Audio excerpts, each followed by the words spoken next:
and you go to the Knoxville Nationals and get up in the suite and see the atmosphere and feel the roar. You can literally feel the people kicking their feet in the grandstand when you're going around the racetrack.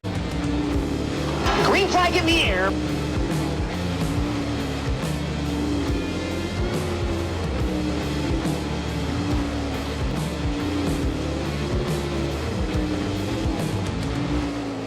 Hey everyone, my name is Lannie Nichols and welcome to the first ever episode of Hot Lappin' with Lanman. I've been thinking about doing this for quite a while. Actually, the guys over at TSR, Tony Stewart Racing, especially Todd Devnich, who's the crew chief over there, kind of shoved me this way, said after I do all my pit walks and stuff that maybe you should just start a podcast. And he gave me guff about that for about a year and a half. And well, here we are, episode 1 of Hot Lappin' with Lanman. What my podcast is going to be about is I'm going to talk to the drivers, the crew members, maybe a couple car owners, maybe series officials, things along that line.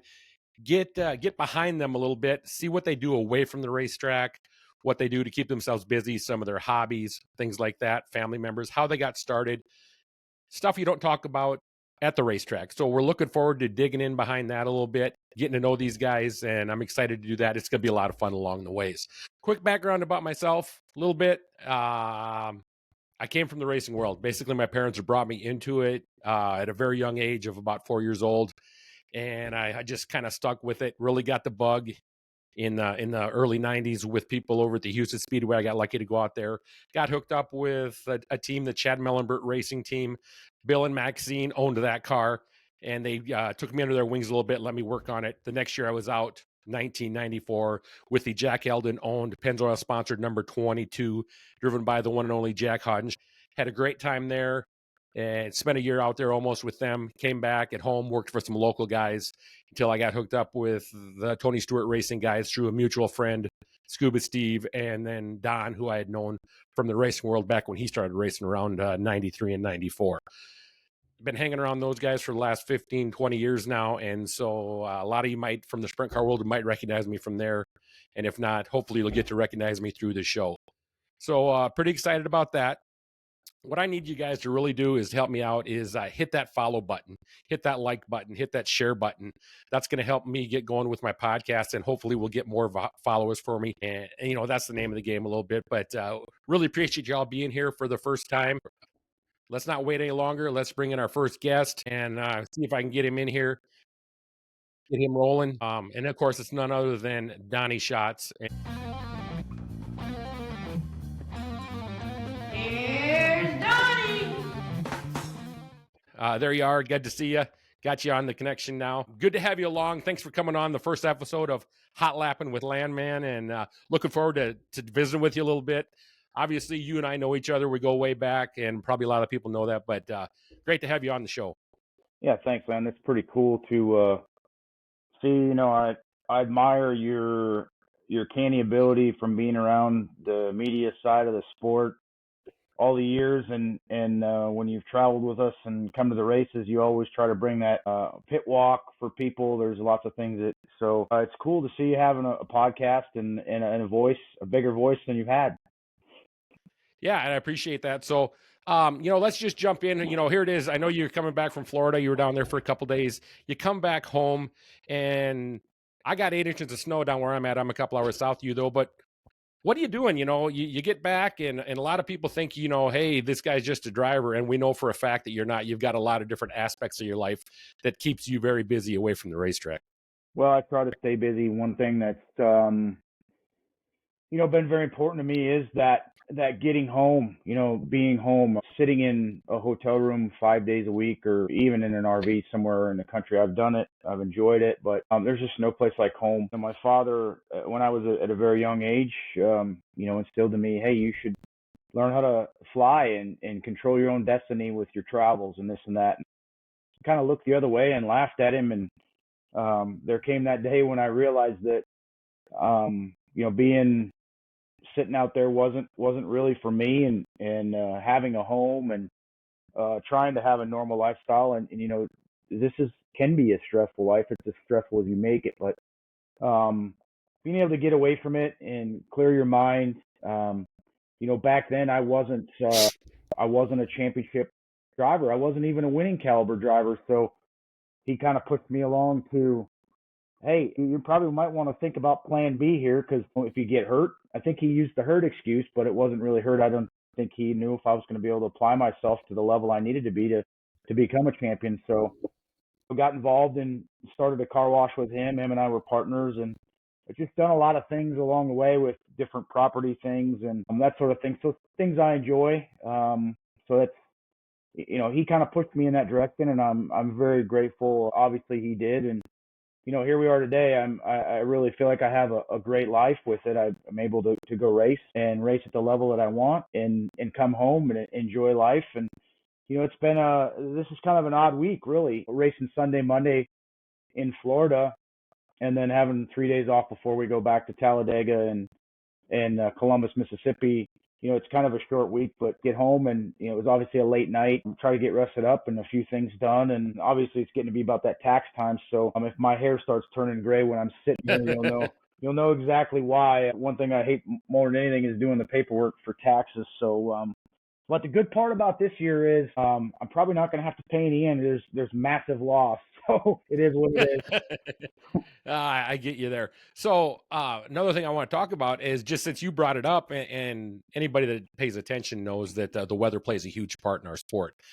Is you guys sit around waiting, and then you look at the forecast, and I just happen to glance ahead a little bit, probably further than you did. But, does it get kind of depressing, or what's the mindset as you look at potential rain in the forecast, knowing, hey, we got to go there anyway or not? And tell us a little bit about that. Well, look, it's a catch-22. There's series and promoters that look at it far enough out and respect a car owner's situation, what it costs to go there. Where is it at? Is it, can there be a viable makeup? Man, the sky's the limit. I look back 25 years when we started our season on the West Coast, and if you wanted to know what the weather was like on the West Coast, you either called the racetrack and asked them if they had any rain, or you turned the TV on and watched the weather. You didn't have these phones right in front of you, readily available, doing all these things. So I remember one year, everybody, all the teams would call each other, hey, we're hearing there's rain in California, and you'd call out there and they'd say, oh, no, we haven't had rain, and everybody drives out there and everything's underwater and we watch it rain. So I think everybody has access to the best information in today's environment for that weather. There's times literally it's a do or die call for whoever makes that decision, whether it's Carlton Reamers with the Outlaws or whoever does it. We don't want to see any promoters lose money, but sometimes they do things too long where fans will travel 4.5 to 6 hours sometimes to go to a race, and if they wait until afternoon, they're already gone, and you hear that. But it is what it is. It's just part of it. It's not a fun side of it, but I'm very blessed. I could probably sit at home till every day at 3 or 4 o'clock and be anywhere in the country in a couple hours. So for me, I'm pretty lucky that way, but you try not to play that game either. And I've done it a few times and it worked out, and I've done it, never missed a race, obviously, because of it. But, maybe that day's coming. You just never know. So I think most of the general sprint car population is pretty aware some way or another that you actually have an airplane and you are your own pilot. Question that I've often wondered is, once you take off and say that race cancels, can people get a hold of you while you're in the air? Yeah, we've made provisions to make sure that happens. Obviously, you're right. There's a lot of people that look at aviation and understand it's a very expensive thing. It's a tool you use for your business. We've used it for our businesses on opposite ends of the state always, but when you incorporate racing in there, it really is a very valuable tool. But you do pay dearly for it. A couple things that afford me that ability to be able to do it. One is being your own pilot. Pilots they're not cheap, and then when you bring a pilot somewhere, you got accommodations and all the things that it takes to keep that up. So eliminating a pilot makes it very affordable for me. The other thing is we house our own aircraft. We have our own building, a hangar at the airport, so I'm not paying someone else to do that. And we manage our own maintenance, stuff like that to try to. And obviously, the one thing that can eat you alive with aviation is the cost of fuel and all the things. And, we have the ability to have our own fuel tank at the airport where we can pump our own fuel. And so those things make it feasible. If I didn't have access or those abilities, it wouldn't be in any way, shape, or form feasible to travel the way I do, in the manner we do. That's literally how I was raised. That's what my father's always done. We don't, in anything in any of our businesses, we don't hire snow removal. We don't hire lawn care. We set it up to do those things ourselves, and aviation was really no different. So pretty lucky in that department. And obviously, like I said, it's a tool. And there are times when you want to throw rocks at that and say, some days it gets to be a bit much. Obviously, a couple years ago, I think I missed an all-star show there at Volusia because I had flight training post-COVID. There was serious demand on, you can't control your timeline on those things. They just tell you when, and they don't care that I'm a race car driver that has someplace to be at 10 o'clock at night. All they care about is if you're not there, you're not going to get your recurrent, and you're no longer able to have your type rating and be recurrent. So sometimes you're at the mercy of someone else. Exactly. So tell me, have you ever had any close calls or scares in the air, anything like that? Well, it's like anything you do, you're going to have those things. We early thousands, after we had just transitioned into our turboprop, we had a gearbox failure when we left Fargo on our way to the West Coast, and we were going a day early. It was pretty, the weather was bad when we left. It was low ceilings. Fortunate enough, me and my father were both in the aircraft. We both had just completed training.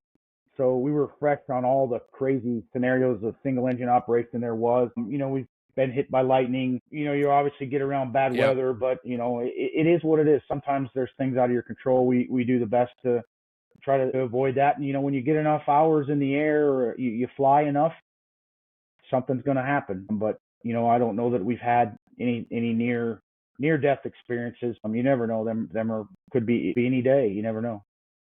Yeah, exactly. So jumping back to, the flying part of it, obviously you got to go through some rigorous training. You actually fly a jet now. So you don't just jump in that thing, turn the key on and idle down the runway and get in the air.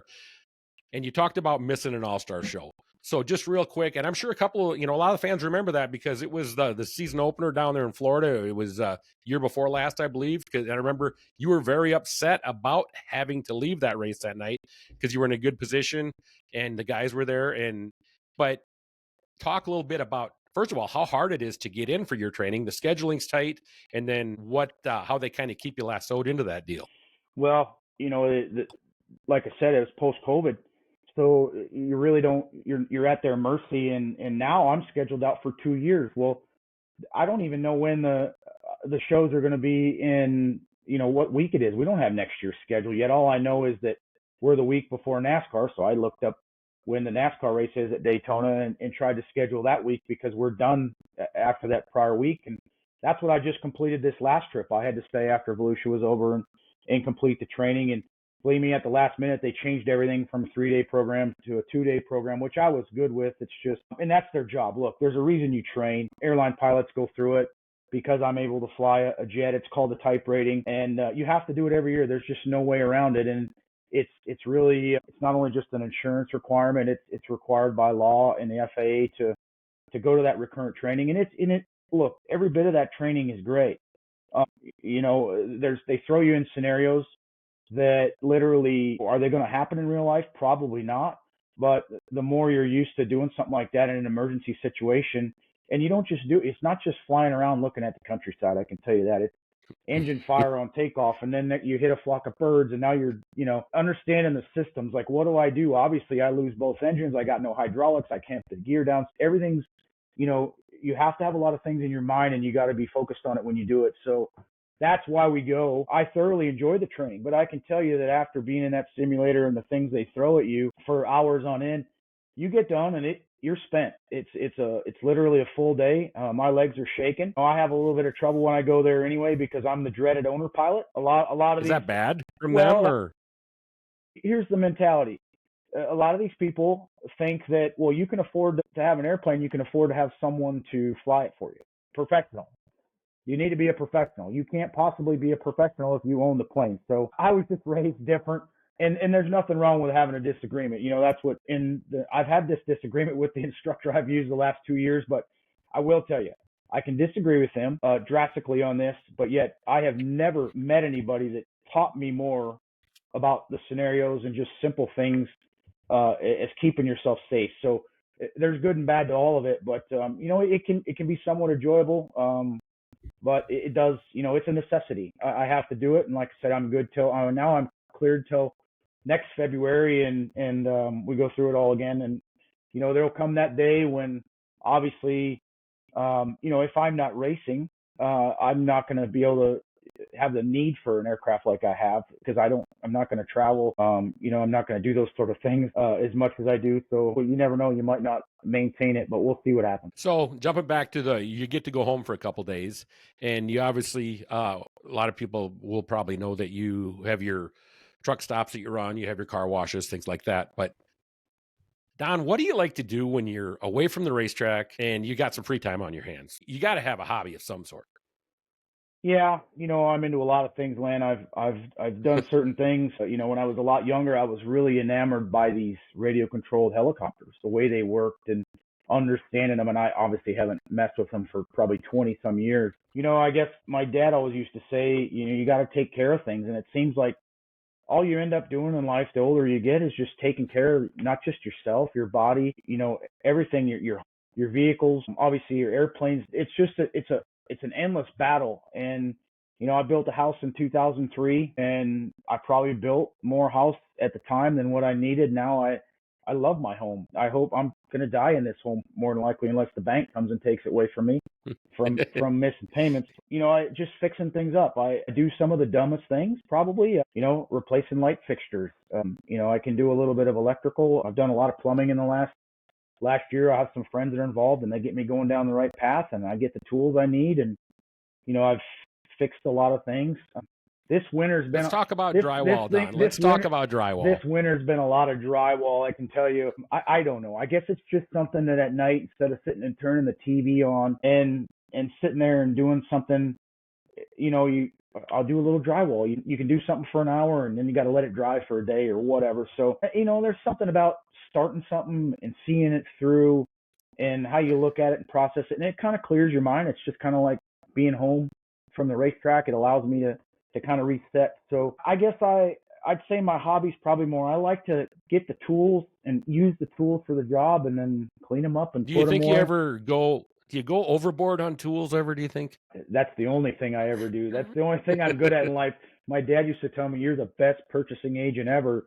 He says, you're gonna struggle when you figure out how to pay for that fit yourself. And believe you me, I know oh too well that he was 100% right. But you can't. It's like anything you do. You can't do a good job unless you have the proper tools. So sometimes that's just the way it works for me. And am I going to do it any other reason for myself? Hell no. But there's just little things like that you enjoy doing, and I guess it's a sense of satisfaction. I'm not much of a tinkerer when it comes to automotive stuff. Got a couple of great guys working on the kids' cars, but if I need to go do something and throw some of my expertise at it, I will. But I let them guys do their job. I try not to step on their toes unless they get sideways here or there. But it's them sort of things aren't exactly my gig. Obviously, I got snowmobiles, but there's things that I don't have, things that need to be taken apart every day and put back together, because you try to maintain things at a highest level and make them last forever. But when you go snowmobiling, you do have a guy that can maybe help you out with that a little bit. Like maybe get your sled there and then tune a clutch and some fuel injection and stuff like that. Oh yeah, I got connected with the world's best on that. Greg Baker. I enjoy going riding with Greg. He's an awesome rider. He's made me even a better rider, which is hard to believe. But yeah, because he grew up around them and he raced them and he did the ATV thing. He understands how all that stuff worked. Me, I just want to get on and go and have a good time. I don't want to think about the clutch doing this or this or that. I want to get there to where I wrap it around a tree or something, and then we'll figure it out from there. But that's kind of my gig. So tell me about the last time you went snowmobiling. Any problems there?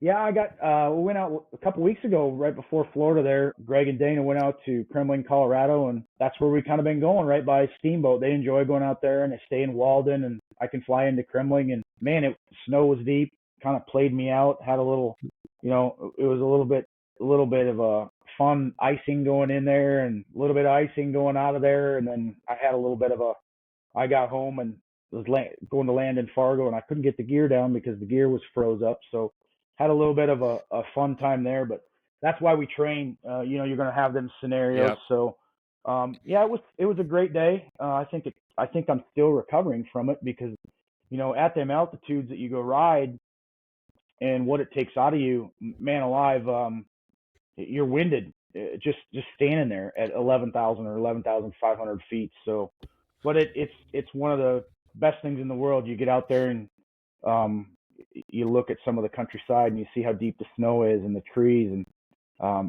there's just nothing like it. It's something I thoroughly enjoy, and I wish I could do it more often. I wish I had the ability to, spend all winter out there, but that's just not something that, Yeah. what you wish for and what happens in reality most of the time are two completely different things. And I get that too, and I know you keep busy. So a little bit, you've talked about, and we've heard the interviews, your family is very important to you. And I know that your dad was a huge part of your life and making you the person that you are today. And a lot of people appreciate that. But your dad was, you've got some of the best Donny Schatz stories that are out there too. And I'm wondering, and you've shared this with me before, but I think you might have did you end up walking home from a race one time or something like that? Well, I've got left a few times, let me tell you. My dad was always, you didn't get a pat on the back unless you had a pat on. Actually, you didn't even get it when you had it coming, but you got a boot in the ass when you had it coming, and that was almost every day. And, pretty grateful for what my father did. My father really stuck his neck out business-wise to try to afford me to go race when I was younger, and I didn't know any better. I don't think there's a kid in this country that understands what the financial side of this sport is, regardless what you're involved in. It was expensive back then, and it's 3 times worse today. So, my dad, I didn't understand it at the time, but he did, and he wasn't gonna, allow things to get wasted or this, but he stood behind me and gave me everything that I needed always. And, I don't think there's a parent that doesn't support their kid in any sport, probably over the top. So, there was times he would get frustrated. I remember, we had radios for a short period of time for some reason back in the day. And I remember we were at Bloomington, Indiana, and my dad was on the radio and I was about to get lapped. And he's like, "Get the fuck moving. You're going to get lapped." And I hear that and I hear that. And he's like, "Just run off the racetrack if you don't want to."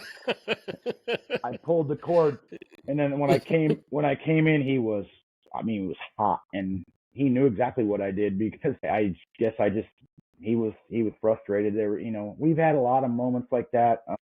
We were at Wichita one time, and this is, I can't remember all the scenario, but I either did something dumb or I'm not even sure what it was. But after the races, I was waiting for him to come down, and we were going to go to the airport, and I was like, "What the hell's going on?" So I called my mom, and she's in the airplane and they're in the air, and I hear the plane running, and I could hear him, and he's already in the air, and all I could hear him was, "Tell him to fucking hitchhike home."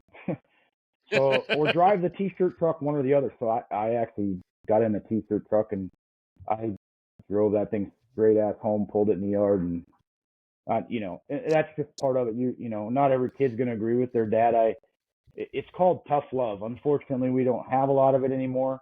It's probably easy for me today to sit and look back on it and understand how it works, but don't get me wrong. There was times that it had me upside down or questioning everything that we were doing, and it's just the nature of the beast. And I've seen father-sons I've seen guys try to do the same thing to their kid that my dad did to me, and it drove them apart. But yeah. I learned from it. All the things he said. He always told me racing was a mental game. That's all it was. And not saying you play mental games, that it's what you do with your mind. And it literally is. And I listened to it, and I never understood it, and then I started to figure it out, and I'm like, you know what? He was right. And you never really want to admit that, because then you got to start listening to everything. But he had a lot of sayings when we were. I remember being young, and he would always tell people back then how corrupt the liberal news media was. I didn't even know what that meant. I sure didn't know what it means today.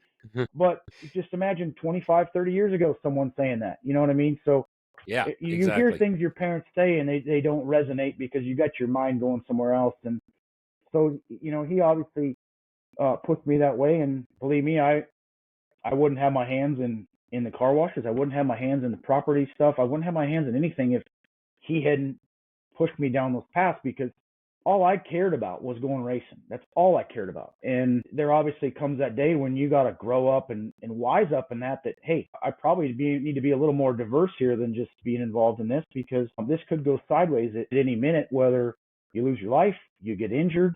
I mean, I've been very blessed that way, not having to deal with that, but it's something he grew me and pushed me down that path. But yeah, we have lots of stories. Obviously, there's not enough hours in the day to tell all of them, but like I said, it was Well, here's what I'm hoping. tough love. I'm hoping I can get one more story out of you. And this doesn't involve you, but you guys obviously owned your own family team before you got hooked up with the TSR guys. And your shop was literally based in Fargo, North Dakota. That's a long ways out of the way for a lot of people when you've got an off weekend. But your guys would come home and they had a nice shop. They had a place to stay there. But they brought the truck back one time, and I believe the holding tank was full. And I think there might have been a warning issued or something like that. And I don't remember. You've told me the story. And if you don't want to go there, that's fine. But I think it's hilarious now. And I just want to point out also before we tell the story, is your dad had a heart of gold. Your dad took care of many people, a lot of things that people don't even realize that he did for the world of Outlaws, for other teams, and for people in his life away from the racetrack. So, but your dad had a way to get a point across too. Oh yeah, no question about that. If he told you to dump the shitter on the trailer and you didn't do it, it was going to be big. And I think there's so many different shitter dump stories that it's not even funny, but I'm pretty sure you're talking about the time that when they didn't dump it, he just pulled it right in the shop, right? Yeah, and walked out the door, I believe. And walked out the door, and then they had to clean it up, wash it down. Yeah, it was, it's just the little things. These things are all composed of details, but there's a lot of moving parts to these teams, and sometimes my dad didn't really get into those fine details, but it was the simple things that you needed to have done, and he actually had it set up easy where everything was, you didn't really have to get out and do it that often. So yeah, he had, believe me, he got his point across many times that way, and I was as guilty as some of that, because you'd have a guy, and what happens a lot when you do have a father-son situation is with a race team, is one tells you to do something, and then you use the other one against you to say that he told me not to. You're always getting played against each other. So the day that that stopped, I can tell you, was the day that it was good for him and I to go racing together, because we were always getting played against each other. When someone didn't want to do something, they just used the other one as the excuse, and it's unfortunate, but that's just the way it works. You can't really blame people for trying to find a way around the things they don't want to do. And I think we only ever had one person that ever said, absolutely, I would never work for you and your father. And I think it was Rob Hart, actually, because of that very reason. But you got to respect a guy that says that. So, yeah, exactly. It's not I always say the toughest people to work for are a father, son. And I'm sure we being who we were, it made it even worse for a lot of people, but we were pretty lucky to always have great people. Yeah. So you've also got two sisters, and they're still in the family business. They run separate stores, but Krista's out in Minot, I believe, and Deanne is in Fargo. And talk what it's like just a little bit there to keep that family business that your dad and your mom both work their tails off to give you kids. Yeah, both my sisters, they kind of had different paths to get where they're at. Obviously, everything started for us in Minot, North Dakota with the Shots Crossroads. And the original location, they just leased the property in the building, and eventually bought the one across the road and owned all the property and started buying rental buildings around there and all this stuff. But then in 93, my dad wanted to be on the interstate. He wanted to be, on the interstate where all the traffic was. And, so it was really the best of both worlds. So he figured out how to expand to Fargo and spent a lot of years doing it, and to get it financed, and, obviously scaled back all of our, we had a 50-acre place, and scaled down to small stuff, and so that they could be at both places and simplify their life a little bit that way. But, Deanne is my middle sister. Obviously she went to college here in Fargo. She's kind of worked her way from the ground up, from the word go, and kind of learned from him, and dealing with today's modern changes to it. And she's invested a lot of time in there, and she's had some great success, and obviously had hard times with it as well. My youngest sister, she wasn't going down that path to get started. She wasn't really into it. She was more into the art sort of stuff and the media. So she went down that path, and She actually lived in Manhattan, downtown Manhattan, when 9/11 happened, and she watched that second airplane fly into that building, and she left. She got out of there and she came back home, and she started getting more involved in the family business. She didn't quite come all the way home right then and there, and she met her now husband Nick in Minneapolis, and they transitioned to Minot and kind of got in there. They really had a tough task in front of them because they didn't start from the ground up. They just got thrown to the wolves right away, and they've both done a very exceptional job of what they do with their operating companies. I don't do the day-to-day stuff with them. That's their deal. I try not to step on their toes. Don't get me wrong. When something's not right, I have no problem voicing my opinion, and I do that on a daily basis. But there's just certain aspects of the properties and the way things work that, women don't look at it the same way a guy does when it comes to maintaining a parking lot or asphalt or redoing a building or when things come. So I try to stick my nose in on a lot of things to try to make sure they stay maintained, because that's literally what my dad did all the time. When you had a piece of equipment that was getting to the point where it needed to be replaced, you replaced it. It didn't matter if you had the money to do it, but you replaced it because that's how you operated your business. So that's where I come in. I create bills for them they don't want to see, and try to do things. My dad did a lot of build-to-suit buildings for people, for trucking companies, cross-dock warehouses. Didn't matter who it was. We built a building in Fargo here for Farstead Oil, and ultimately the goal was to build these buildings and lease them to them. And some of them got sold to him because they didn't want to lease or whatever. But he was very good at that. He had a formula for trying to figure all that out, and it's still being applied today, and it still works well. But I've kind of taken a step back on those sort of things the last several years since he's been gone because of the cost of things. I guess I kind of felt like as the cost went up, it was going to just get passed on to someone that couldn't. Obviously, if you make something too unaffordable for someone, they're not going to be able to sustain. So till things start getting under control, we kind of step back from that. And we'd probably got to the point where we'd probably overdone it, but there's still a lot left to be done there. And I enjoy doing that. I had a property development with a friend of mine, a partner, and we did phase one, and then we got bought out by someone. So I have familiar with working with the cities and asking for improvements and rezoning and all these things. And it really gives you a newfound appreciation for how the world turns,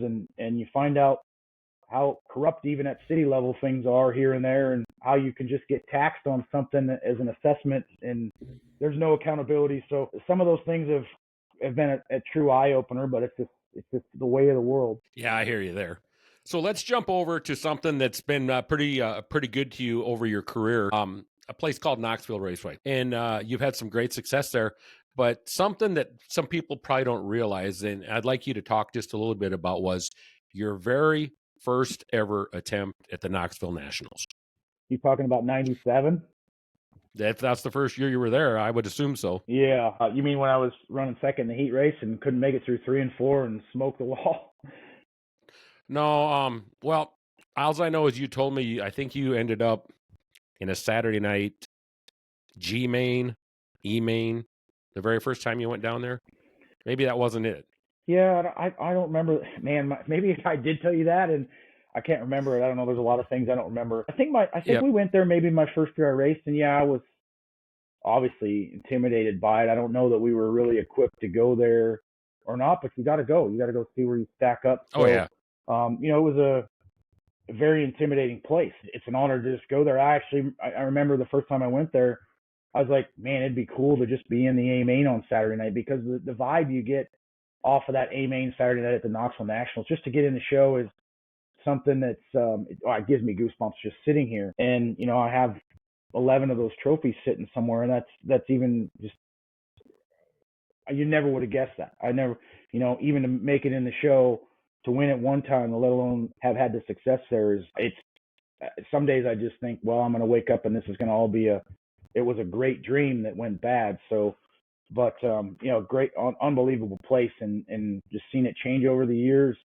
Thoroughly enjoyed it. Obviously, it's the pinnacle of our sport. I think it's what makes it what it is. Obviously, there's more big races and stuff that probably pays to that tune, but it was never been about the money at that place. It's about the prestige and the history. And that's one thing that I think that's never changed there either. My first nationals was 1987, and the atmosphere, they can change the walls, they can add the grandstands, they can put in the suites, but the atmosphere of the people, I believe, are what makes that show. And talk a little bit about what that's like for you during the week being there. Yeah, it's one of them weeks that I can honestly tell you, being there the whole week, when you get done Saturday night and you wake up Sunday morning and it's over, you're like almost depressed. But it's so much fun. But I guess it goes back to the old adage: all good things come to an end. And until next year, and I'm not gonna lie, it can get overwhelming, the amount of people that go through there and what happens. I normally, I try to step away on my day that we don't go, and get away and have a little breather. But it's you're right. People come from all over the world. They stay all over. They camp. I've been known to be at Sides Bar and Grill till wee hours of the sun coming up many times, and having a great time. So it's if you don't even have to be a race fan, and you can go there and have a great time. And we've managed to bring some of our partners there that never been to that sort of event, and they're like, that is by far some of the funnest times we've had going anywhere. You come in for the day and you go to the Knoxville Nationals and get up in the suite and see the atmosphere and feel the roar. You can literally feel the people kicking their feet in the grandstand when you're going around the racetrack. It's anybody that makes the main has absolutely done something, let alone win them. So I don't even know that you can really describe it. It's something that's so surreal, and it's something I think it's that sort of thing that just keeps the person going. You just want to continue to try to be more and more competitive at it, and you're never settling. Even though you've won it, you want to continue to do it because it just keeps raising the bar. Yeah. So now I've heard the saying. I was doing a little homework today on the Knoxville Nationals, just because I know you've had a little bit of luck there. And they say you got to run second before you can win that race. Well, obviously you listened to that advice very well. You ran fourth. You ran second four times before you got that first win. But you also started on the pole, I think, once before that. I don't believe you finished second that night. So I want to throw out a couple years and see if they're that important that they mean anything to you. So 2001, does that ring a bell with you? Is that the year that I started on the pole and I peeled the tire off the bead going into one and crashed? Exactly. And woke up in the hospital, full of fuel. I remember being there. I was like, they were getting ready to take my suit down. I was like, whoa, I don't have any undies on. Stop right there. But yeah, that wasn't good. That we didn't run inside bead locks, and man, that thing was loaded. And people are, I remember people were criticizing, oh, he was out the night before all night, which wasn't the case. I was actually with Mike Galvin from Featherlight because I had just gotten a new motorhome, and Mike and me sat in the motorhome, and he was showing me how to run things. And so there's a lot of, you always hear the stories and this and that. But yeah, that was one of them that, it's kind of a heartbreaker. Kenny I think we had the car to beat, but we never made it past the first turn. So it's the way it goes.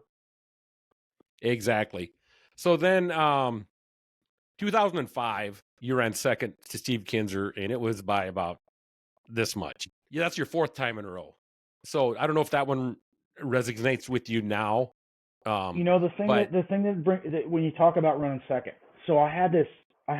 Honestly, I had a bad attitude about running second. I'm like, yeah, you're dejected because you want to win, but what ultimately you get to the point where how many people were going, dude, you ran second 4 times. Like, if you're going to run second at a race, it's the one that pays. I think it still paid 3/4 of what it paid to win, which is ultimately what is awesome about running second there.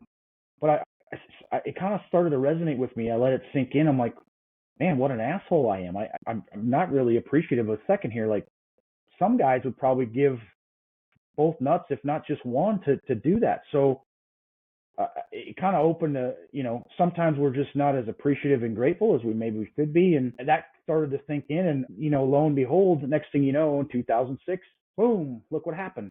2007. Well, boom, that was my next year. Look what happened, it started to come to fruition. So I don't know that I can look back now and say that literally had nothing to do with it, but it was kind of appalling the way I looked at it at the time. Like, I felt like it eluded me, like it owed me something. It don't owe any of us anything. It does, to this day. It don't owe Steve Kins or anything. It don't owe me anything. I just needed to be more grateful. You know what I mean? And I can sit here today and say that I was feeling that way then, but not today. I can tell you I'm very grateful, probably more so for all my seconds than even some of the wins, because you take the streak that we had for, I don't even know how many years we were first or second, and then you throw a 10th in there somewhere and you're like, whoa, that's embarrassing. Life's out of balance. That's a balance and problem. It's not. Yep. Yeah. So let me look here real quick here. 2010, and I'm not sure if was that the 50th anniversary race that they had that year. Yeah, I think that was the year we were racing with Sammy, and I crossed him over going into 3, and I burned the piston, and we still ran second, I think. Exactly. And I think Timmy Schaefer won. And it was my own fault, because I knew better than you could get off the throttle quick and get back on the throttle, because the motor or the thing was loaded so hard. It's one of them things you learn as a driver. You can't do that. But when you're racing with Sammy, it was intense. You're not sitting there going, whoa, hang on a second here. You just do it. It's just out of instinct. And it was my own fault. I just know you can't do it, and I did it. And but look, Timmy won the race. Absolutely. It's something Timmy's going to care for the rest of his life. And I don't think Timmy's cared about anything since that race. But, and that's totally his prerogative, whatever he wants. But he did it. And he was driving for Janet Holbrook then too, wasn't he? Yeah, and that was cool to see. It was. A small team come home and win the Nationals, and to see Janet be able to win it, Tim win it, and Brian Kemen also. I don't think there's anybody more grateful than those guys to have won it if I didn't feel like we could. So, but I remember that. And it's funny, you could probably say that now. That night, you probably weren't thinking that it was great that they won it. But as you look back and you mature, it is, and it's a cool story, no matter how you look at it, for the underdog to come in. And it doesn't matter how you win the race. If you win the race, a year from now, nobody remembers that Sammy, I think, blew a tire and Donnie dropped a cylinder, because there's no asterisk by those wins either. So it's a great thing for the teams like that to do that also. That's just a part of it. That's all part of, finish first. You got to first finish, and it just comes along with it. It's, part of the game. Never go away. Yep. So you missed 2010, and then you knocked off another 5 wins. But I'm going to throw a year at you and see if it means anything to you here. 2012. Yeah. Ran the B main. My first B main. Nope, that was 2013. Was it? Yep. So 2012. No, you're going to have to enlighten me on 2012. It should have a lot of significance to you.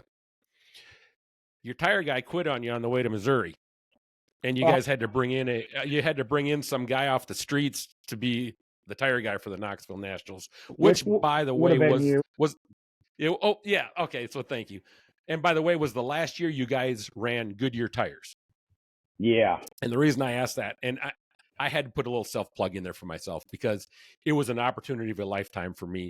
And that was just because I was lucky enough to be good friends with Steve. And I had done a lot of races with you guys that year, because I think you guys went through about 3 tire guys that year.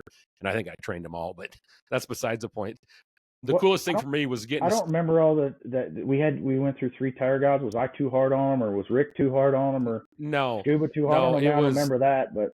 One of them was the guy that he called you Hero, and he wanted to be a race car driver too. And he's the one that bailed on the way to, I think you guys went to Peevely. You went somewhere and then Peevely back in 2012. You weren't at Peevely for 2 days in a row. And the kid told Scuba on the way down, hey, I'm going tonight, but after that I'm going home. I'm going to race something. And I don't even remember his name, unfortunately. Yeah, I don't either.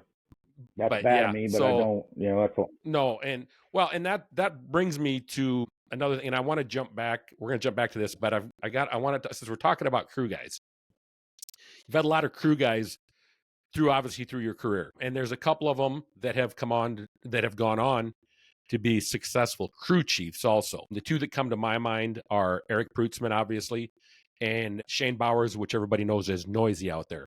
So, and they've both had success too. As a matter of fact, Eric has gotten Brad Sweep before the 4 World of Outlaw Championships and the High Limit one. But what's that like for you? Is that rewarding to see guys that worked with you that spread their wings and went out and worked with other teams? Absolutely it is. I've always said this. You take people, I've always been around great people, good people. And you take someone, like I've won 11 of these races, but when you bring a new guy in and for them to experience their first Nationals win, it's something huge. It's something they never, you've experienced it. It is. So yep. That I take great pride in that. But it's not like you want to keep changing people all the time to be able to do these things. And you take someone like Shane Bowers was with me when I had my own team, and Yep. let's go back to that. So we had our own family team, and Rick Warner comes to work for us in '06, and Shane Bowers is with him, and we win a World of Outlaw championship. And at the end of the year, Rick is hired away by Casey Kane Racing and leaves and goes to work there.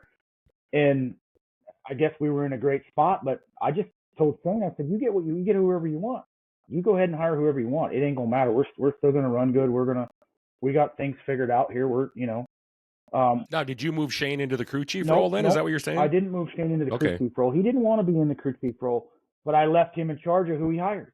I let him do the hiring. Okay. He hired Dino Dave Lawrence from Pennsylvania, who Yep. had a racing background, and Shane wanted to work with him. And so I said, yeah, absolutely, no problem. And between him and my dad, they got that done. And guess what happened in '07?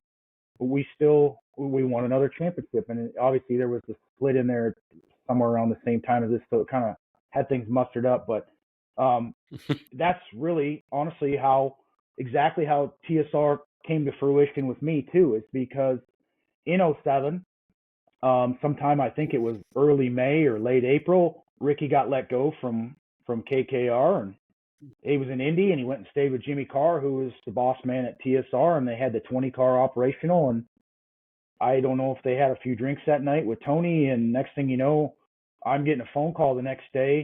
Hey, we'd like to sit down with you in Indianapolis. And we were having a family trip to the lake, and I get this call. So me and my parents popped in the plane and ended up in Indianapolis and had to sit down with those guys. And literally that was the formation of the TSR 15. We started, obviously at the end of the year, we were going to continue to run our own team throughout the year as they started to build that team from the ground up and acquire the equipment and the transporter and all those things. So, and Rick came to the races with us occasionally here and there, but not on a regular basis, as he, had to move his family back from North Carolina to Indianapolis. And so that's really where it came to fruition. And Shane was part of that. And he went from me being with my team to being to TSR to obviously moving on from there. Yeah. Eric Prutzman was one that obviously was there as well. Eric and I were really good friends, still very good friends. He was my go-to to go to Australia with us every year, and I think that's when he started getting the itch to be on that crew chief side. And we had a lot of success together. We obviously had a lot of fun together too. I think sometimes you probably have more fun with the guys that aren't the crew chiefs than are, but me and Rick always seem to have a lot of fun as well. But so it is great to see those guys go and succeed. I can tell you today, when I go to the races, I'm like, hey, you guys should know this. You're not allowed to beat us, but that's what drives the sport. Literally, is that. So they were, great understudies of both of them were great understudies of Rick and done a great job. So, but and obviously same thing with Scuba. Scuba was at TSR when I came there, and him and I grew up in the same part of the country, but weren't. Didn't really know each other. And I don't think he really liked me anywhere, because anybody that had long hair back then, I made fun of him. And so he was on the 20 car, which even though they were under one roof, them guys beat to their own drum, and we did our own thing. And there came that point where, I requested him to be on my team, and I don't think he really wanted to be, but he really became the backbone of TSR for the 15 car for so many years, because Rick was a think tank. You'd be standing there at lunch and he was thinking about something, and you could have a conversation, and he'd look at you and go, huh? What'd you say? And there's nothing wrong with that, but someone physically has to do the planning and the work and the making sure this is done and that's done. And Rick was a thinker, and he had no problem working either, but his mind was always going where whatever his mind was on was the only thing he was getting taken care of. So someone else had to literally do the rest of it. And that's what I mean. Scuba became the backbone of the whole. He made the wheels go around continuously and always planned ahead and all those things. So there's been a lot of great, a lot of great people come out of there and obviously succeed elsewhere as well. That's one thing I kind of had in my notes here too. 2017, 18, 19, you guys had 22, 25, 31 wins. And what people don't realize, I don't think, is you pretty much had, if not the same three guys, at least the same two guys there, the core guys, Rick and Scuba. And to maintain that stability, How important is that, do you think, to be successful these days on the World of Outlaw or any other traveling series? It is. I mean, and I think you've heard people say it over the years that you know, keeping people together for long periods of time is great. But I think it's more important how they work together. You know, Scuba just knew what Rick was not going to do, and there was nights. I remember, and it's a high stress job when you're. Rick would always tell you, racing with me was not exactly a fun thing because you had one lap every night to figure out what the car was doing, and then he had to, because then I started correcting it. Well, I'd start doing that, and I don't even know what I'm doing. It's what you do. So that made his job very hard. And there was nights where he got crossed up with something. With Scuba's always had the answer for that. He always came right with the answer. And then, you reverse the roles sometimes when you get yourself caught in a jam and you're wondering what's going on. You don't have that same answer. It's just a, different. You reverse the roles sometimes, and you just don't really have the answer. So it's not something that I think everybody wants to do on a daily basis. But when them people that work together regularly, like those two did, they complemented each other. They might not always like some of the things that happened or this or that. I don't know that anybody's going to ever just agree. But man, they complemented each other so much. And I don't know that you're ever going to see anything like that in today's environment again. It's kind of like Carl and Steve did back in the day.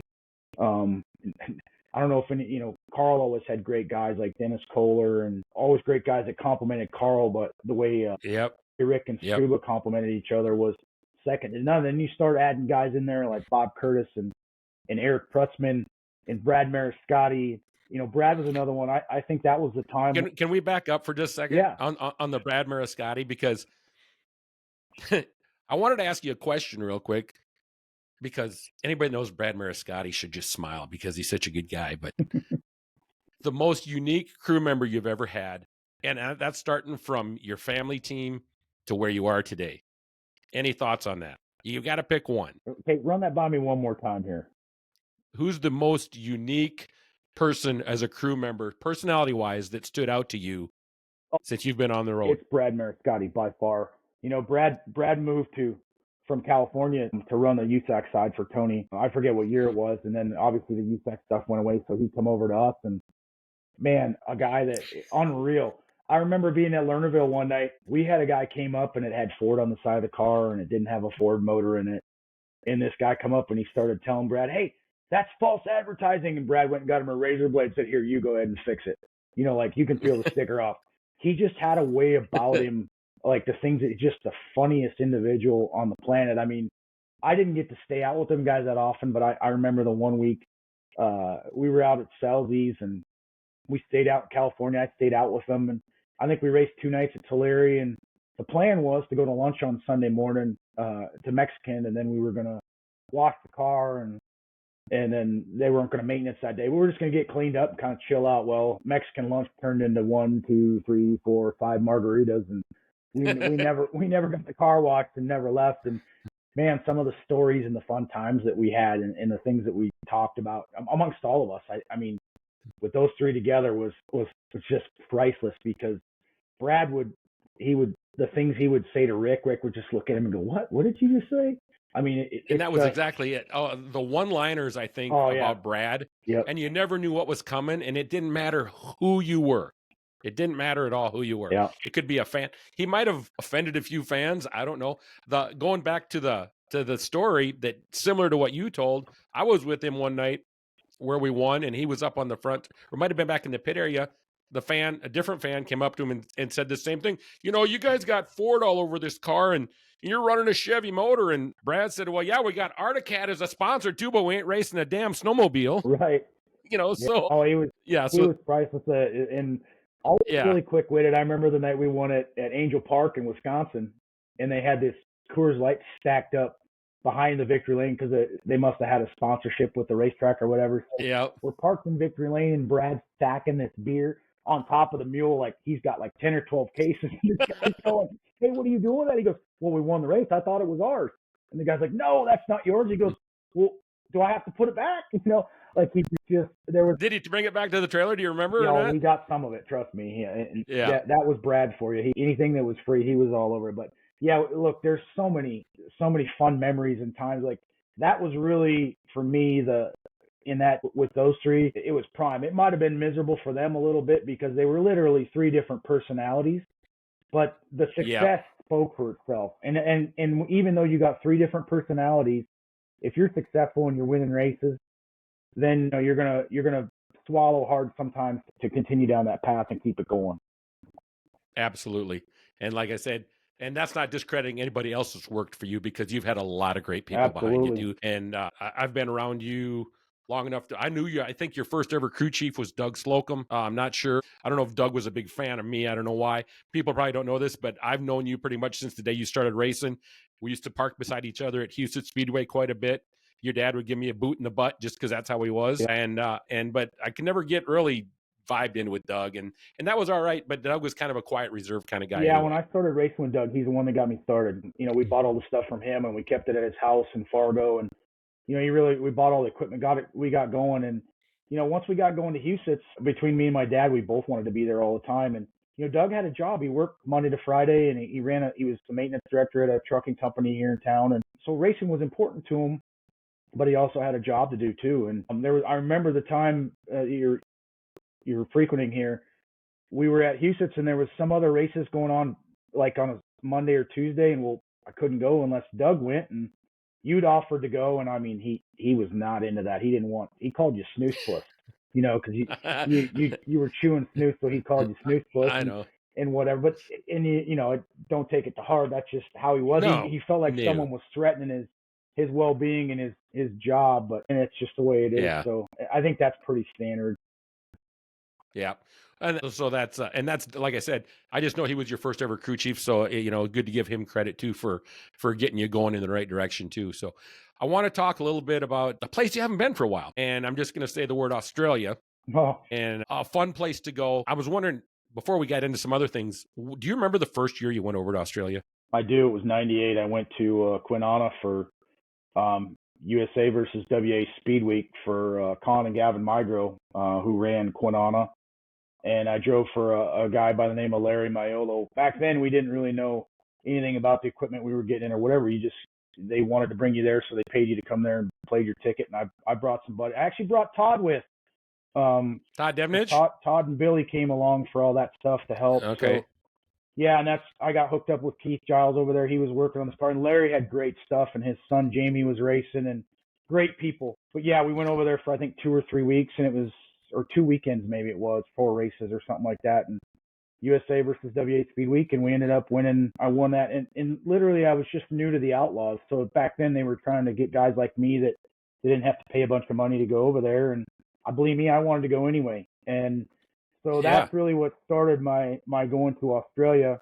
And there's actually, I have so many Australia stories that are down that line. And that first year I went there, when I did go to this, it was Kwinana and Bunbury 2 weekends in a row. And we were at Bunbury that first week, and everybody knew Ryan Cricky, because Ryan Cricky worked for Hod, looked like Jean-Claude Van Damme, life of the party, great guy. Everybody knew Ryan, but nobody knew his brother Shane. Well, Shane raced. So, and he also ran, the Toyota dealer there in Bunbury, so he was involved in the business. Well, Shane had gotten cancer, and so he was going through treatment for cancer back then, and I didn't know him. And when it come to be that second weekend, and it looked like we were going to win the Speed Week thing, he had been guest commentating at Bunbury, at his home track where they were from. And he comes up to me one night when we were standing there, and he said, well, you should be beating all these guys. You got way better stuff than everybody else here. And I'm thinking, did he just say that? Like, did he literally just say that? And I'm like, okay, he took a dig at it, whatever. He wasn't racing himself, obviously, because of his cancer treatment. But I was like kind of dumbfounded by it. But lo and behold, this is really funny. My next trip to Australia was to drive Shane Cricky's number 2 on the World Series. And it was for the whole year? For the whole year. It was 16 or 17 races. And we had a little trouble coming to an agreement on the phone. We were talking back then, I was living with my parents at home, and we literally had landlines. We still didn't have cell phone sort of stuff. So he'd call the house and we'd chat, and I don't know. I sat down with my parents. I'm like, what do you think I should get here? I don't, never been a paid driver before. So I told him, um, I said, just 10 grand for the whole, and it was going to be 3 months. It was going to be November, December, and January. He said, Yep. just pay me 10 grand. Hey. Sorry. They're all right. Yeah. We gotta have dogs in the show. Yeah, they're laying here with me, but they only lay so long. So anyway, he refused it. He didn't want to pay 10 grand for the whole time. So I was like, well, whatever, just put me on a percentage. So put me on 50%. Well, I'd made my 10 grand in the first 2 races because I won the first World Series races in a row. So told him. Yeah. So that kind of backfired on me. So we're about 6 or 7 races in, and he's going, "Oh, so when do you want this 10 grand?" He tried to do the spin on me, but if you knew Shane, that's 100% how he was. And he was a car salesman. It's all right, but he didn't get away with it. But man, the stories we had so much success. We won the first 6 World Series races out of 16, and we did not win the championship because we fell out of so many races and had things go side. But the stories we have from that, my Lord, some of them you can't even probably print to talk about. But anyway, we had a great time. We had a lot of success. And, I obviously had gone to Australia every single year in some way, shape, or form. I only run World Series twice. I ran it 2 full times, and I ran second both times. Should have won it both times, but we didn't. And it's something that I felt like I always wanted to win. I don't even think it's operational anymore or whatever, but yeah, it's not. There's a lot of things about Australia that back then they weren't real as keen as some of the people were. Like they had their title race where you can be number one. They were always adamant about never letting an American do it, and I just couldn't ever figure out why. And it was because they were worried that once you go, you win it, you're just going to go home and you're never going to come back. And I'm like, well, that's really not a good way to look at it. But you know what happened? I went there every year. I feel like I'd still be going there had COVID not happened. And the reason that COVID stopped us is because they wouldn't let us in the country. And then when they did go back to letting you in, they wanted me to get the shot. And there's no way I was getting that shot. So honestly, I have not been back there to race since. But man, all the years of all the things, I think them are some of the most fun times I've ever had. I think I have the most stories and met some of the greatest people. I always say you'd go to Australia and you'd go to a race somewhere. I remember going to some of their little prairie tracks, Horsham, Nyora. And after the races, people come up to you and say, "Hey, you got a place to stay tonight?" I'd be like, "Yeah." "Well, I got a guest bedroom, or I got a granny flat out back." Oh, really? Yeah. Don't know you from a hill of beans. Just the most hospitable, always great. You didn't hear any negativity. Like you go to the racetrack now, nobody talks about the good. They always talk about the bad. That was something that was completely different about going to Australia. So it was really an eye opener during the off season for me to go and continue to race. So very appreciative of my times and the people I met. Obviously, around a lot of great people there, and some of the best relationships and friendships I have come from that side of the world. Quick, let's just jump back to Shane real quick. I believe you and Shane ended up becoming very good friends over that whole time, didn't you? Oh, absolutely. I mean, don't get me wrong. We had a lot of arguments at times too, but yeah, we had a lot of success together, and yeah, we became great friends. He's been gone a long time now. He did get clear of cancer, and then eventually when things came back, it got him the second time around. Obviously at a pretty young age, but I was there for his 30th birthday party when I went to drive for him, and we worked in the shop every day and built the cars. He wanted me to come there early and be a part of that, and I did. And I even rode in the truck across the country with them guys when we left there. And it's kind of funny that there's a story there that a lot of people know and a lot of people don't know. So the first race we went to was in Kalgoorlie, which is about 8 hours east of Perth. It's a little gold mine town. It's really, we go there. That's where it started.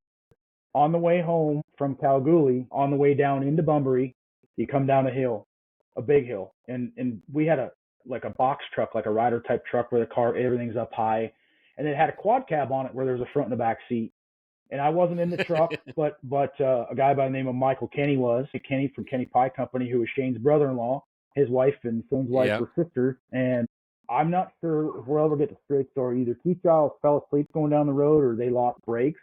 And they ran into a back of an excavator, a guy hauling an excavator, a truck, and it pushed this corner of the truck all the way in where Mick was almost pinned in there. And so we didn't have a truck for the next several races. So we ended up, this truck got we borrowed stuff to get through the next several weekends. But when we went over east, this thing got pulled out, and they had plexiglass window and all these things. But unfortunately, Michael lost his life 2 weeks ago or a week and a half ago to a brain aneurysm. So it all, I guess it all comes full circle. It didn't get him that day, but something eventually got him. So there's, like I said, there's we called it the truck from hell. Me and Shane had it bogged one day. We pulled off the road and we straight to the frame rails till we got towed out. And he ran over a car at Bacchus Marsh. We went to watch one night, and the people come up to me screaming at the window, and I'm like, the window won't roll down. So yeah, there's a lot of stories. A lot of fun was had, and a lot of great memories. Another name I want to just throw out there from Australia, Paul Morris. Paul, yeah. I actually had every intention. Paul's become a good friend. Obviously, his son Nash is getting to be quite the little superstar in racing there, and they still enjoy their dirt racing. But I got connected with Paul a long time ago, and it's turned into a great friendship. Paul and I are kind of like two peas in a pod, I'm told. We kind of have the same values in life and the way things work. I actually had every intention to go over this winter. I right after Christmas, I came home. I was talking to him one night, and he said, "You could get a ticket." And I looked it up. There was a ticket, so I bought it. I was leaving 2 days later, and I got up the morning and time to leave, and I'd gotten sick, and I spent almost 8 days off my rocker, so it obviously didn't work out. But I missed going there. I missed seeing those guys. I could literally go over there now and go enjoy just the country and being away. It's always been my getaway. It's a reset. It's like my vacation, but it was always a racing vacation. And obviously the racetrack I enjoyed going to, and it was the perfect scenario. We were staying you were there many years, and it's just the perfect situation. We were able to go get away and be at the beach or be around great people, and then we go race. And maybe the racing itself was probably the best part of it. The racing and the getaway. The racetrack itself wasn't always the best, but that's just a part of it. That's got to be 3. No, that's got to be your. That's Coda. What happens here is 3. Now that Suki's gone, 3 likes to swing his ass in the other dog's faces, and he used to do it to Suki, and now he's doing it to Coda, and she don't like it. She stands up for herself, so he gets a little fidgety. We're going to jump back to Paul here because we're not quite done with him yet. But since we got the dogs into the conversation now, people might not realize how much your dogs are literally a part of your life. And first of all, I want to tell you, honestly, condolences, because you lost Suki just not even a week ago yet. Your husky that had been there since I have started coming to your place, and that's a long time. So it's tough losing a dog like that, and I just want you to know that thinking about that. But your other 3 dogs, they're quite characters. Yeah, well, everybody loses. Everybody's going to lose their dogs. They're going to lose their family members. So it's, you try to not put. I'm no different than anybody else. But Suk was a big part. Obviously, I think on Facebook, everybody probably read my. There's a story behind it. I was going to get on a call, and there was a guy I thought was selling dogs out of the back of a pickup. So I told my wife to go run them off. And next thing you know, she's wanting to bring the thing home. Well, we did. And believe me, there's a lot of Suki stories that are mischievous, and she cost me a lot of money to keep her in the yard. But man, she made it 16 plus years, and she just had, it becomes part of your family. And if you never ever talk back to me, that's probably one thing that I enjoyed the most. But it's not the first pet I've lost, but it seems like it's probably the most meaningful one. I had a couple years ago that were 17 and 18 and went. So, I think it's just. Everybody's a little different. I guess the dog, we were growing up as kids, we never had dogs. We always wanted them, but just could never make it work. And our parents didn't understand what it took to maintain them and keep them. So all of us kids had them. Like my youngest sister still has them. My middle sister doesn't. She just had more kids instead of dogs. So, but yeah, it's kind of a challenge, but I still have 3 young pups, and I don't know. There might come a day where I might get another husky. There's just something about those huskies, the personality and the mantra about them, that she was just like a guardian. So I'm pretty fortunate to have had her, and I still have 3 great mutts here that are 2 laying here, and then I got 2. I never tell many people about the story, but I got my first 2. I ended up getting them cryogenically frozen, stuffed as keepsakes, and I was not doing that with Suki. It's a little eerie with that every once in a while, but it is what it is. I believe the two you have that you, let's just say, hung on to, TJ and Kaya, I believe, Yeah, right? TJ and Kaya. Yeah, they're sitting here looking at me. Yeah. Yeah. So tell the story about how somebody goes about getting that done, and then about how you got it done. Yeah. Well, I'm not sure why it popped in my mind, but they were my first pets. They just were. So I felt like, well, when they go, I started Googling cryogenic freezing or what you can do. It's just like taxidermy, whatever. And so when it happened, I'd already talked to this place and they told me exactly what to do. Put them in the freezer. You ship them after a couple weeks or whatever. And then it takes quite a while. It takes like a year and a half or something to get by the time they do this. So anyway, you forget about it. And then one day you get a call from a lady. She's like, hey, I'm getting ready to do your dogs. Can you send me some pictures of what you'd like them to look like? And this, and so I go through this and then I'm like, oh my God, and it's not cheap. It's fairly expensive to do. And anyway, the place was in Missouri, not far from where Lasofsky lives and Mark Miller and Marvin Wright. And so I can't remember the name of the town. When I went to pick the dogs up, I said, well, I'm going to fly in and pick them up. So I popped in the MU2 one day to go get them and pay them. And I got this airport cruiser, an old cruiser car, and I get them in the car and then I get them in the plane. Well, on the way home, I stopped in Sioux Falls. And I don't remember if I went and bought a new snowmobile or if I was having lunch with Baker. I don't remember what I did. But anyway, I popped into Sioux Falls on the way home and no big deal. Anyway, Yep. I leave Sioux Falls and I get back to Fargo and I land and I think the weather was crap or something and I was all wrung out by the time I got home. Long day, whatever. I go to get out of the plane and I forget these dogs are sitting on the back seat looking at me, right? They're just sitting there. I didn't have them strapped in or nothing. And I turn around to get out and I all but smoked my head right through the top of this thing going, I'd forgotten all about it. And just, you knew you were there, but so there's just it was this little odd, and I knew right then and there, I'm like, well, I'm never going to do this again. Although I'm glad I have them.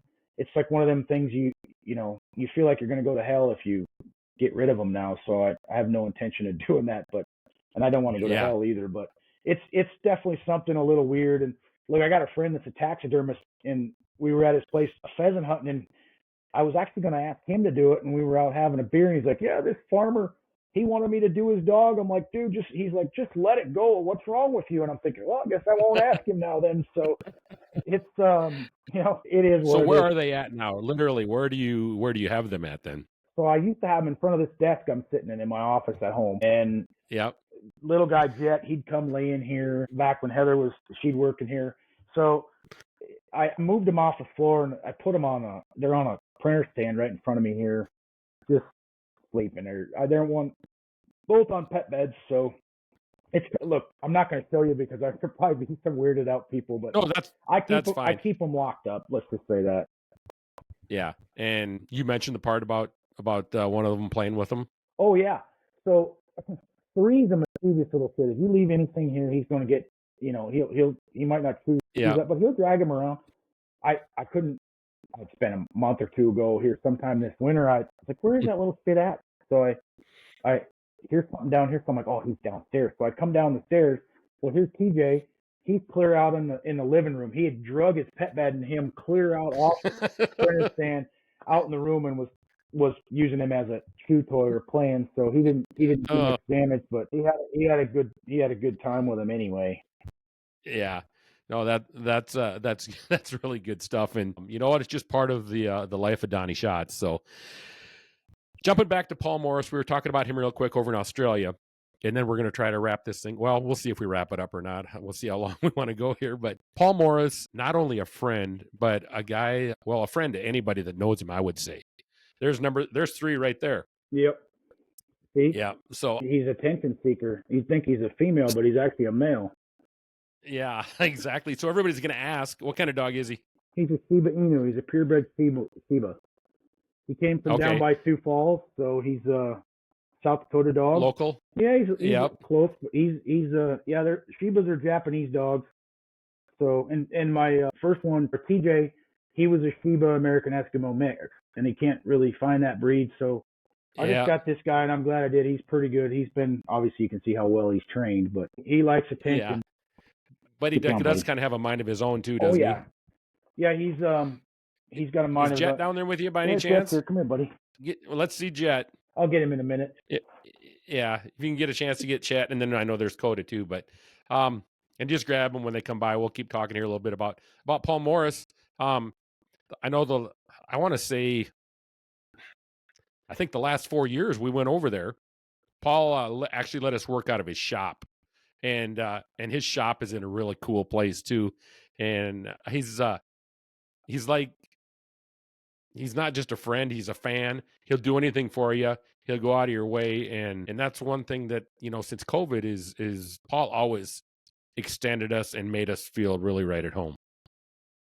Yeah, when I started going and parking in Brisbane, we worked out of Paul's, the driving center, where it's like the Richard Petty driving experience, which is about a half. Oh, that's right. It's That's a half right. hour We did. plus Yeah. drive from where we were staying there. So we drive there every day, twice or whatever.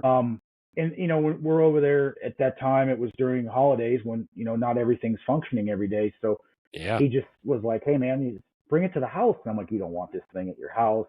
He's got a shed out back where he keeps his helicopter and his boats. And sure enough, he's like, "No, come to the house." It made it that much easier for us. It was more laid back.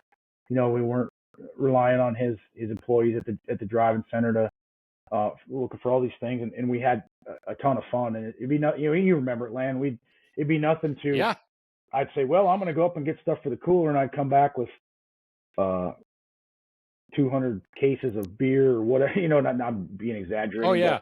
Next thing you know, we'll be like, we can't drink all this if we don't start now. And you guys would stop doing it. I mean, I didn't work on the stuff, but I'd watch you guys and tell you what you were doing wrong quite regular. But exactly, it was just that atmosphere where it was super laid back, something you couldn't physically do over here when you're racing with the World of Outlaws. You did it a little bit different there, and like I was fortunate to have you guys there, you and Jay. And when we got done, we all had a great time. And Paul we'd go skiing, we go to Waybreak Island, all the things that we did. Tommy's Walk. Yeah, we'd go to the Carrara markets and go to Tommy's Walk. So, and I miss doing all those things. I mean, some of the greatest food we ever had was right there. I remember you remember the year on Christmas, we got there, our stuff showed up Christmas Day, and we were racing the next day. And we had to work. And our car wasn't there yet. We had to work till late Christmas night. We hadn't eaten, and everything was pretty much closed. And we were foaming at the mouth to eat. And Paul goes, well, we got some, they call them Moreton Bay bugs. I guess, I don't know what kind of lobster it is, but he's like, we got a whole bunch of bugs from the winery. I'll cook them up. And I'm like, I'm not eating that shit, right? And then we stayed, and I was that hungry. I'm like, well, I got no choice. I'm going to try it. So we did.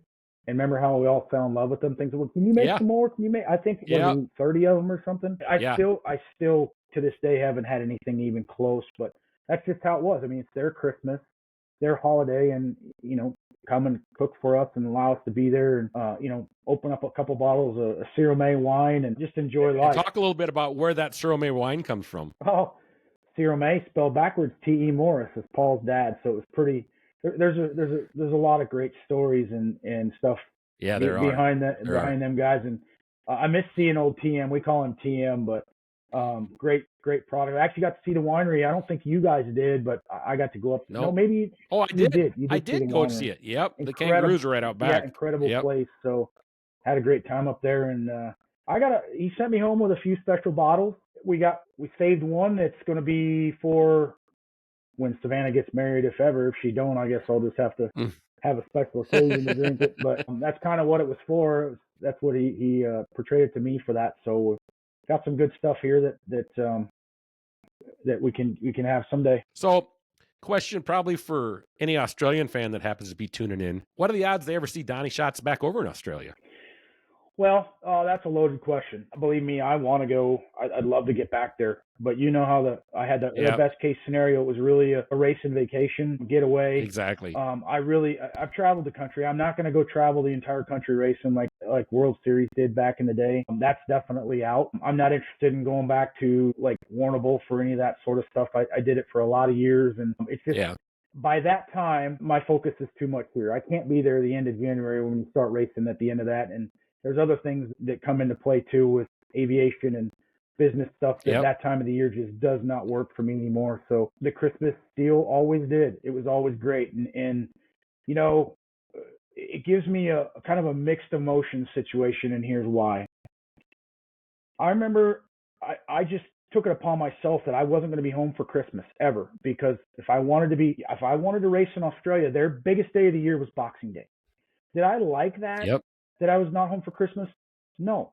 But because that was the most important day of the year to them, you go through that. You adhere to it. You make it part of your custom. So I did that.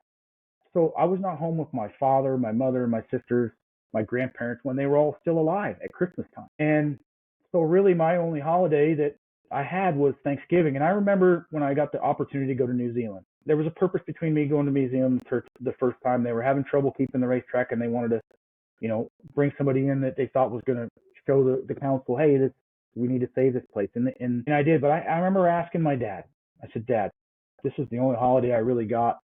Are you okay if I go over Thanksgiving? And he said, well, that's up to you. It is what you do. You got to make that decision, he said, but you understand that your family is going to continue to get smaller and smaller and smaller all the time. And man, I would have never pictured 20 years ago that it's going to be this small. You know what I mean? That they're all gone. All these people are gone. So I guess I kind of have a newfound appreciation on you have what you got now. I don't want to miss out on all those things.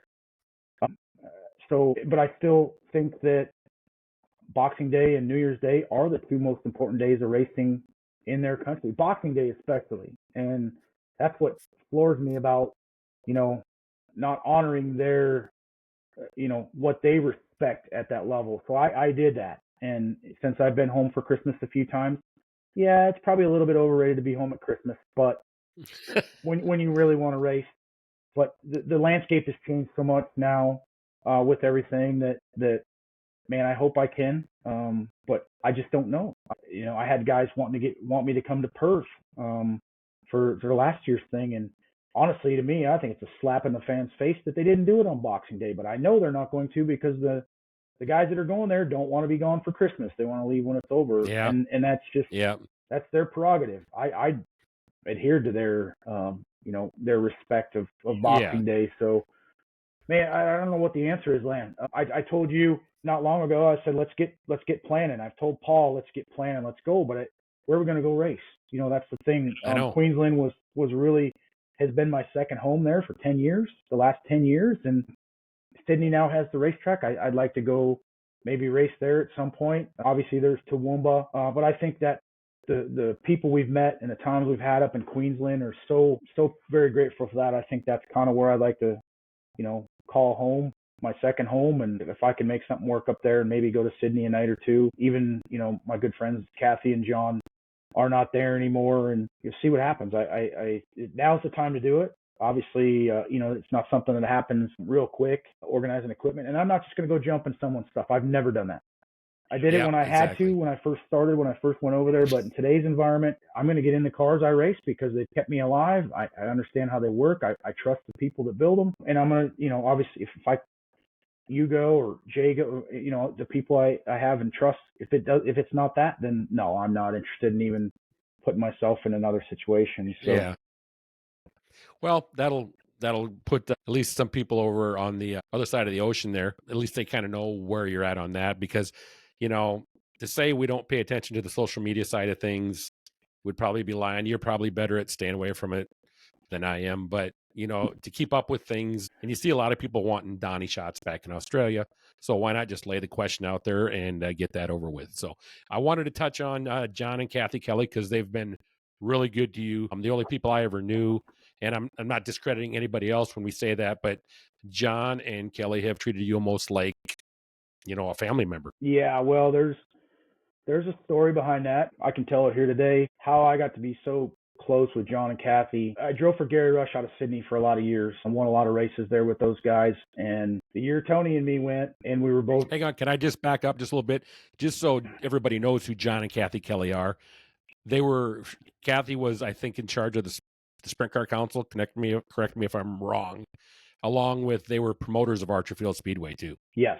And you can add anything else you want about them. Yeah, just so people know who we're talking about before we get into that. They ran that. Archerfield Speedway, and I had been there many times running it when I was driving for Gary. And there was, they had the Australian Open up there, which was a huge race. Well, Gary was one of the promoters at Sydney, and one of the partners in Sydney. So one of their big races had rained out, and they wanted to run it against the Open after, which was kind of a dick move on my part, but I drove for him, and he was and John had, obviously subsidized Gary to bring me up there. So he'd already got the money, whatever. And then we never went. And then where it really all went away was the whole deal with Tony got in the squabble with one of the other partners that night when the guy said something smart to him, and Tony gave him a knuckle sandwich.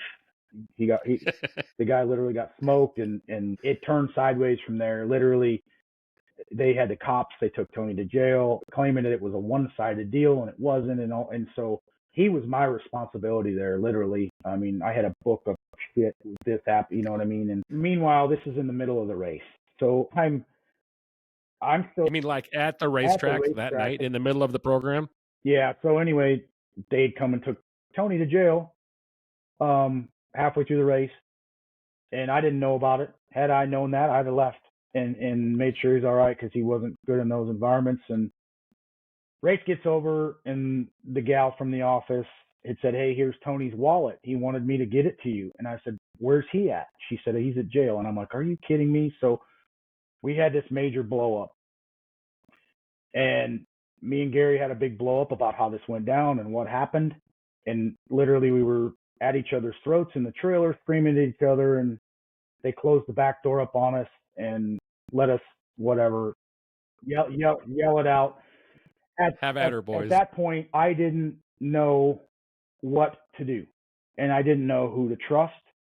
So I called John Kelly, and John Kelly told me exactly what I needed to do and how to handle it. And so he assisted me and make sure we got everything straight. So we ended up getting out of there right away. I went to the Parramatta police station, got Tony, anyway, and then we got out of there. So I owed John a great debt and I told him, I said, I owe you. You obviously had paid for something that I was supposed to be at your racetrack, and we never made it there. So I went, I said, I'm going to come and race for you. I don't want anything.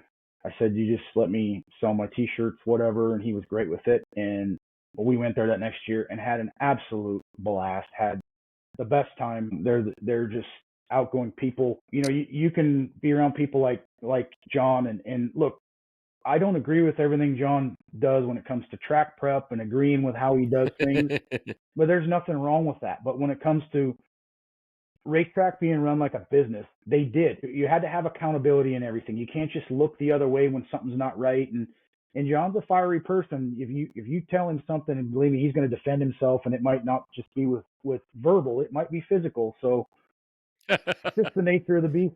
It's how he was raised, and I respect that. So, and I made that my home. I think we went there, Lan, 8 years? I went there 5, and I know you've been going there before I ever started coming. I got to go the last 5. It was obviously, the greatest scenario ever. And unfortunately now Archerfield is no longer there, but there are other tracks and maybe someday there will be another government track there that they build, kind of like what they did in Sydney. So you never know. I hope I'm still around when it happens, but, it was quite a ruckus at that time. And it's just funny how one bad thing turns into another good thing. So, so we have those. And you made some friends for life there with the Kellys, I would say. Absolutely. Watch their kids grow up. I think maybe might have gave Kirsty her first beer. I don't know. She was friends with my daughter. So Anna went over there to spend some time with her and spend a month or so. Yeah. So become real close family friends and just thoroughly enjoy getting to know them. And in the summertime, they would come over here in July and go to Kings Royal and a few of those races and enjoy that. So they'd come with me back and forth to the races, and we'd have our pool Sundays and drink a few Coronas and have great times. So they were really like being part of the family, really are part of the family, or have been. So the word Corona just set off an alarm in my brain here. We should probably take just a quick second, not to get off the Kellys, because great people, but Brett Loadsy, probably another one of your more better friends that you've made in the land down under. Yeah, I actually got to be good friends with Brett when I drove for Gary. Brett had a little car yard out front, and he was running pick and pay less for Gary, so we'd see him every day, and him and I got to be buddies. And great dude, former racer himself, and he actually drove the 2-seater at Parramatta for a lot of years. So just watched his boys grow up. He's got 4 sons, and we used to have a joke, Loadsy, don't be hanging your underwear on the clothesline. Beck will end up pregnant again. So we've had plenty of Coronas. He's traveled around and come and spent time with us up there. And I was actually just there winter before last when I saw them on the way out. I stayed there, I went and seen him one night. So, and I think Savannah was just there and seen him for a couple days here this winter. So yeah, the relationships I've made are pretty tremendous there. There's quite a few of them, and there's probably too many to list, but them are a lot of the most recent. And obviously Brett's come over here and spent time with me going to the races. I remember one night I was super tired after Rolling Wheels in New York, and it was super late. We had a rain delay, and we were on our way home in the plane, and I couldn't keep my eyes open, and I just told him, I was like, Brett, just listen for this tail number, and if you hear it, you just wake me up. And I look over, and his eyes were like, they're like this big, and I'm like, I'll be fine. And I never did take the nap, but I was messing with him, letting him think I was, so I had him scared half to death. But yeah, there's a lot of good moments there. Yeah, absolutely. I want to just quickly touch on this. Your dad was a car owner for you on your Outlaw team, and you've now transitioned into a car owner of sort for your 2 nieces, Layla and Amelia, who have done an amazing job. I wouldn't want to be in their shoes because they're following a guy with some very, a lot of success, but they're handling it in a good way. Talk about you. How much involvement do you have with them? Besides footing the majority of the bill. I know your mom, you guys have the Schatz family racing team, I believe it is, but is it a different aspect to sit back and say, hey, I know where I'm at, but these girls are learning? Yeah. Well, it is I sit and look. That's why I tell you, bring back my dad from when he started. Like, I remember when we bought our first 410 from Earl Gertie, it was $25,000. Now that same thing is 75. You know what I mean? So what it costs in today's environment is it's literally scary, which is why, they're involved in 2 disciplines here. They love their late models and they love their sprint cars. And I can help them in the sprint cars when they want advice and they want setup stuff. But when it comes to them late models, I have to rely on someone else, and they have to rely on someone else for it. So I feel like I can fast track and help them in one discipline, but not the other. And they do enjoy both. And I think it's great. I didn't think this when my father told it to me, but to be in multiple disciplines of racing, like late models. And once I got in it, I enjoyed it, and I wish I'd have done it sooner. But so I appreciate their want, but it is to keep up with financially. It's it's insane. And I don't know that I can continue to do it at the level that they want to do it.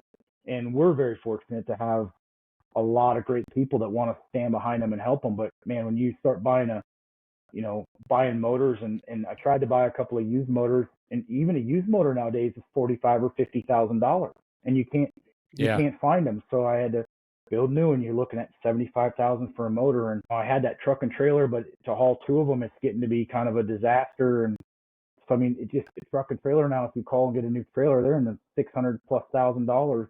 When I built my first one with Featherlight, it was 107. Jason Sides still has it in use today. So times have just changed. It's hard for us to keep up with that on the financial level, which is why I wish I had, someone that could, wanted to be a partner with us and say, hey, this is what we want to do. And obviously we, work towards that every day, but, and it's something, it may come, you never know, but, and then there's 2 of them, and they're so double it up. So there's 2 completely different personalities too, but they're very polite. They're very respectful. And that's something that I think is very important. My dad did get to spend a little time. They just started racing before he'd passed, so he got to see him go around in the sprint car. I think gave him great satisfaction. So where it goes, I think they have aspirations of doing what I do. Is it going to happen? And I don't know. It's a tough cutthroat world. You look right now, there's 4 or 5 rookies on the Outlaws, or is there 6? I don't even know. Well, yeah, I don't even know now that they added Connor. Yeah, they're all pretty decent. So it's a tough sell. I think in my mom's mantra and my mantra, ultimately, I was hoping I could still be racing when they come out and maybe race with the Outlaws someday, the two of them. It makes sense from a logistical standpoint because they got to ride home Yeah. and back. But will that happen? Yeah. If it's going to happen it's going to have to happen pretty soon. But I don't know that they're ready for it right now, or not even in the next 12 months. So who knows? But maybe that'll change. Yeah, absolutely.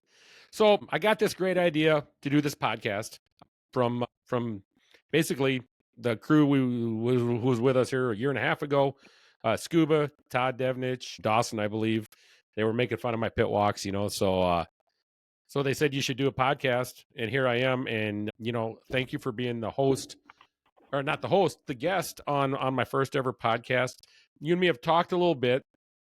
And what I would like to do, and I'm kind of asking because I think I know the answer to this one already, but I'd like to I'm not going to have you on every show, but maybe a co-host, getting some other guys in that maybe a little bit better than me. I'm like having, a Don Drops In segment or something like that. And I think that would be a lot of fun.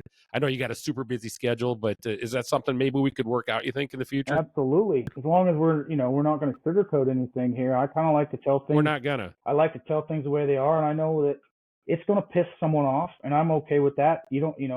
I've never tried to get someone to like me, but if you're going to dislike someone, you better have a good reason, or you don't just dislike someone to dislike. So if you're okay with that, I'm probably going to ask questions and rub people the wrong way. There's a side of this that a lot of people want to know things about people, and sometimes you got to ask hard questions. You got to do hard things. I mean, we all end up having to do that on a daily basis that we don't really want to do, but it's if you want to separate yourself from the Chazzes of the world, you're going to have to do those sort of things. So. Well, and like I said, the goal here is to be just factual. There's some people that like to, go off rumors or go off other people's information. I'm not looking to be a shock jock. I just want to visit with the folks that actually make the dirt racing world go round. And I think you understand, you and me are a lot alike on what we want to find out about people. So it'd be great. I know you're not going to be able to make every show. You got a super busy schedule. If I can get you in once or twice a month, and you're going to bring some guys that you can probably visit with too. So maybe we can hone in your interviewing skills a little bit, or just talking. And this is just talking. So anyway, I will look forward to doing that. And enjoy having you come in with the dogs, and opening up a little bit about some of your stuff in the past. That's kind of where I like to go to. Well, I appreciate it, Lan. I look forward to it too. You know what, Don? We can't go yet. I got to ask you a couple quick questions. Yep. I had some people email me in actually a couple questions, and I would be remorse if I didn't do that. So let me see if I can pull those up here real quick. And I don't want to. Yeah, we don't have to go. We up. got plenty of time. If you. Well, we will go to the question and answer. Let's see here. Here's the first one. This one's kind of a multi-part question. Sorry, I'm not looking at the screen. Something else about my podcast, folks, is this thing isn't going to be perfect. I'm doing this on my own. And I want to make sure I thank Krista Strand. She's been helping me with some background stuff that's been a lot of help. So I can't say I'm doing it on my own, but I'm teaching myself here as I go. So Abraham Lusk, I think that's AJ over there in Jackson. I'm not sure, Don.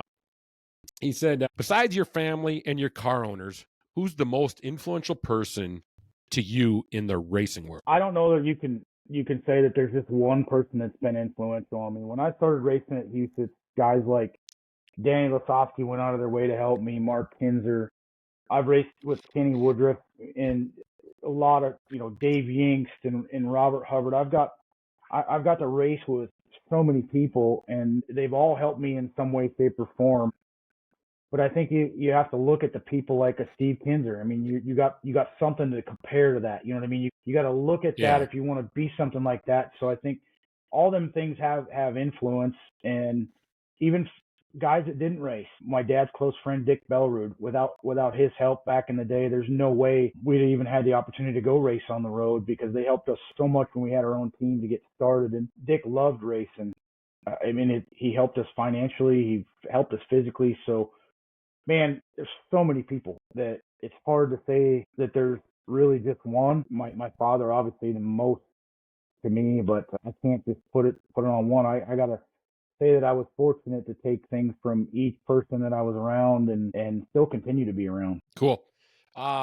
Jay, he also asks, bonus question, who is the most famous person in your phone's contact list not named Tony Stewart? Not named Tony Stewart. Well, I got Yeah, Donald most J. famous. Trump. I got Donald J. Trump in there, but I don't have his number. So you didn't say Well, I if you had to got him have. in there, I guess. You didn't have to say the number. No, I don't know. no, Look, exactly. I've had to. There's a lot of great people you get to become friends with. The Ken Traders of the world, and I don't really look at them as famous people. They're just people. So Paul Morris is obviously a racing icon in Australia from having his own team of V8 supercars. I mean, very influential, very high profile person. Yep. So, I mean, I'm not a movie follower. I don't have Garth Brooks, and there's a lot of people that are into that sort of stuff, but I've been able to meet a lot of people like that, but it probably is Tony. It's not Tony, but probably Paul Morris. Yeah. And then he had AJ was on it with seeing the changes in the racing format over the years. Which format is your favorite and least favorite in terms of qualifying, heat race, dash, feature lineups, and how they go about it?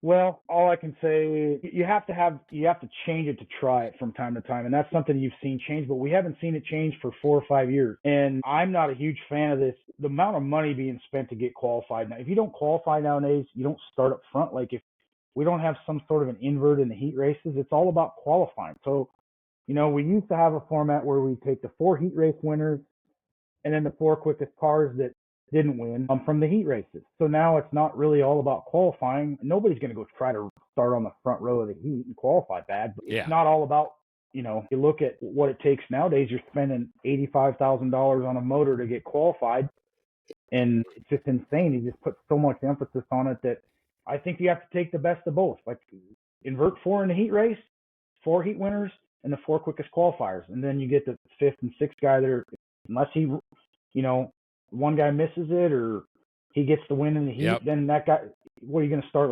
9th or 10th?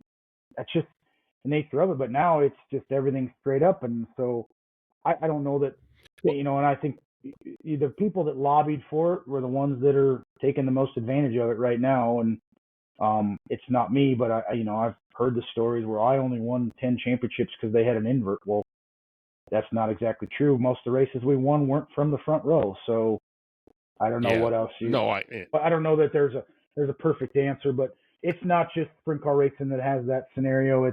It's the late model world, and really, if it's all about getting qualified, it's really ultimately going to be all about the money, and that's the unfortunate part of it. I can tell you as a car owner and even as a driver, and I don't have the bills that Tony has, but the money that's spent to try to get qualified is absolutely insane. Absolutely. All right, so I'm glad I didn't forget that. That's only a couple questions I got in this week. Hopefully that will get busier for me as the show progresses here and we move along. But Don, it's been almost 2 hours according to my clock, a lot of time, and I just appreciate you coming on the show again here. I'm going to remind everybody to hit that follow button, hit that like button, hit that share button on any format you're watching. We're going to be on YouTube. We're going to be on Spotify, Apple, Facebook, and Twitter. I think I'll try to get a link over there too. I'm still learning as I go, but just appreciate your time and being my first guest, putting up with any technical difficulties we had, and just to be able to sit back, relax, and shoot the breeze a little bit, talk a little bit about the past. Thanks, Lam. I wish you the best with it, and hopefully I can add a little library to it from time to time myself. Absolutely. I'm going to hold you to that. That's for sure. So it's going to be fun, and I'll get out of here for now. And for everybody else that's watching, appreciate you guys tuning in, and we will see you. We'll be right back here next week.